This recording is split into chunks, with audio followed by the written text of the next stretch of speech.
Juminja hingwire hapinje b'amajano mu bice kabihange bitari bimwe na bimwe bagatunga ikizibu c'ebeyi y'amajano kugwa icyagemisirize n'abamwe kutandika kugakura ijanga cha toro ni kimwe habiceka biri kukiza yuko hinga amajano mu ihanga amukorogu mishikirwa w'ubukama bwa toro Calvin Armstrong Romere ayugira kwatwaho abumuhendo gw'amajani kugumana gushuma ikiteganisa abahinzi environmental conservation kusoma education y'abana kiramone begabiri bya toro kandi na agriculture abutamba yuri tukagenda kiko factory wabarora abajani abanyamwenge na balema amajani kandi emihendo bikabakwataho muno kyoka gutamba akagambira government hana hampango ukuyabalize horugudo barutandika imanye ne cyamajani nacyo project kwataho murutaye yorwe archiko TST muri Kabarore district mukwezi kwa mwenda urumaneja w'umwanya wo gusifari sanyu akoreko kwatwaho ahabwe inshonga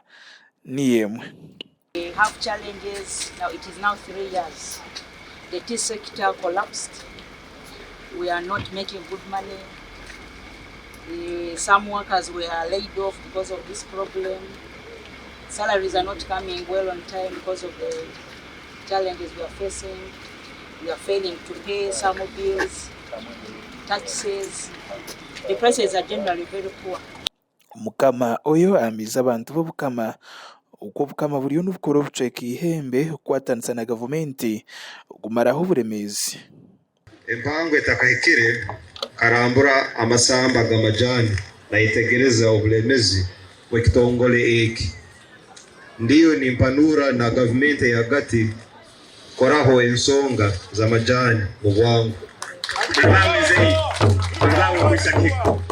ukinga amajani kumaziri obwire nkubeisa abantu micekeke Robert Behayo rya person w'intebe ya katano wa district ya Chenjojo na simente bekanisa z'obukama zirimo kurwanisa kakoko ka sirimu amwe no kureta w'intunguko mbantu webala moti kandi twanyumiriza muno habwa king oyo model farm kusangwa hano waitu bugaki tukusima habwa nsoha tukusima no kurora no rwanira obwomezi bwaitu muno okurwanisa akawuka komnywerero nendwere zona ezindi tukusima bucya kurora no teka mu amani kurora ngo kurakurana nija mu district yaitu omukama oyo nyimba kabamba iguru okutayo mu mashaza go kama mwenda agendere kuganiraho n'abantu ahanshonga zitari zimwe na zimwe